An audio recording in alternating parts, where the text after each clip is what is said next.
Hi hello friends, the art of cooking ಚಾನಲ್ಗೆ ಸ್ವಾಗತ.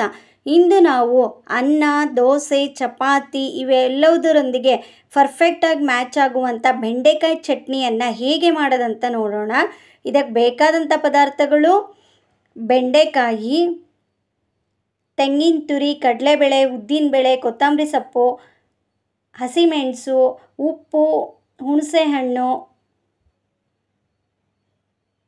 ಬೆಲ್ಲ, ಬೆಳ್ಳುಳ್ಳಿ, ಅರಿಶಿನ, ಸಾಸಿವೆ ಮತ್ತು ಜೀರಿಗೆ. ಈಗ ಬೆಂಡೆಕಾಯಿ ಚಟ್ನಿಯನ್ನು ಹೇಗೆ ಮಾಡೋದಂತ ನೋಡೋಣ. ಮೊದಲಿಗೆ ಒಂದು ಬಾಣಲಿಗೆ 2 ಸ್ಪೂನಷ್ಟು ಕಡಲೆಬೇಳೆಯನ್ನು ಹಾಕಿ ಕಡಲೆಬೇಳೆಯನ್ನು ಚೆನ್ನಾಗಿ ರೋಸ್ಟ್ ಮಾಡ್ಕೊಳ್ಳಿ. ಕಡಲೆಬೇಳೆ ಸ್ವಲ್ಪ ರೋಸ್ಟ್ ಆದ ನಂತರ ಅದಕ್ಕೆ ಸ್ವಲ್ಪ ಉದ್ದಿನಬೇಳೆ ಮಿಕ್ಸ್ ಮಾಡಿ ಅವೆರಡನ್ನೂ ರೋಸ್ಟ್ ಮಾಡಿಕೊಂಡು ಸ್ವಲ್ಪ ಟೈಮು ಅದನ್ನು ಆರ್ಲಿಕ್ಕೆ ಬಿಡಿ. ಜಿಡ್ಡಿನ ಅಂಶಗಳಿರುವ ಬೆಂಡೆಕಾಯಲ್ಲಿ ಆರೋಗ್ಯಕರವಾದ ಅಂಶಗಳು ಸಹ ಒಳಗೊಂಡಿದೆ. ಬೆಂಡೆಕಾಯಿ ಕೇವಲ ಬಾಯಿ ರುಚಿಗಷ್ಟೇ ಸೀಮಿತವಾಗಿರದೆ ಇದರಲ್ಲಿ ಹಲವಾರು ಆರೋಗ್ಯಕರ ಗುಣಗಳನ್ನು ಸಹ ಹೊಂದಿದೆ. ಬೆಂಡೆಕಾಯಲ್ಲಿ ಕಬ್ಬಿಣಾಂಶ ಮತ್ತು ಫೈಬರ್ ಅಂಶ ಅಧಿಕವಾಗಿರುತ್ತೆ.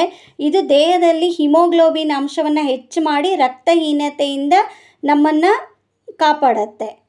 ನಂತರ ಬೆಂಡೆಕಾಯನ್ನು ಹಾಗೂ ನಮಗೆ ಎಷ್ಟು ಬೇಕೋ ಅಷ್ಟು ಹಸಿಮೆಣಸನ್ನು ಹಾಕಿ ಲೋ ಫ್ಲೇಮ್ನಲ್ಲೇ ಸ್ವಲ್ಪ ಎಣ್ಣೆಯನ್ನು ಹಾಕಿ ಹುರ್ಕೊಳ್ಳಿ.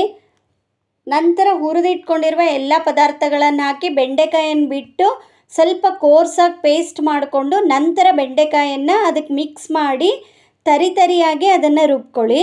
ಈ ಚಟ್ನಿನ ಆದಷ್ಟು ನಯಸ್ಸಾಗೋ ಥರ ಪೇಸ್ಟ್ ಮಾಡ್ಕೋಬೇಡಿ, ತರಿಯಾಗಿ ಇದನ್ನು ರುಬ್ಕೊಳ್ಳಿ. ಇದಕ್ಕೆ ಒಂದು ಸಾಸಿವೆ, ಜೀರಿಗೆ ಮತ್ತು ಇಂಗನ್ನು ಹಾಕಿ ಒಗ್ಗರಣೆ ಮಾಡಿ ನಾವು ರುಬ್ಬಿಟ್ಕೊಂಡಿರುವ ಮಿಶ್ರಣಕ್ಕೆ ಹಾಕಿದರೆ ಬೆಂಡೆಕಾಯಿ ಚಟ್ನಿ ರೆಡಿ. Thank you.